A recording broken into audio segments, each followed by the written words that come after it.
আসসালামু আলাইকুম, সবাই ভালো আছেন? এই যে একটা বিকালের নাস্তা বানাবো, স্ন্যাক্স বানাবো, এই জন্য আমি এই যে আটাটা তৈরি করে রেখেছি। আর আটা তৈরি করেছি কাঁচা কাঁঠালের পেস্ট দিয়ে। কাঁচা কাঁঠাল একটু কাঁচামরিচ দিয়ে ব্লেন্ডারে পেস্ট করে নিয়েছি, যে সেই যেইটাতে ওই পানিটুকুতে যতটা আটা হয়েছে ততটুকু সেনে নিয়েছি।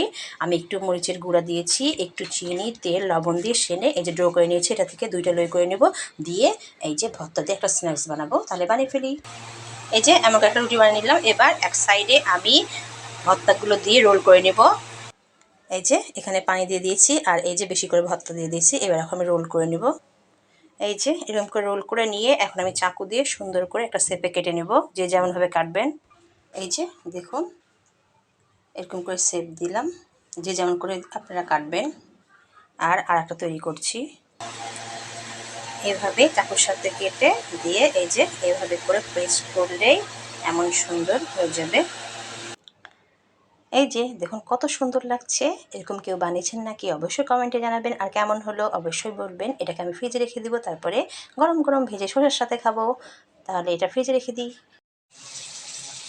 এই যে এবার একদম ভেজে নিব, যে সসের সাথে খাওয়া হবে। এই যে ভাজতে দিয়ে দিলাম, হয়ে গেল। আল্লাহ হাফেজ।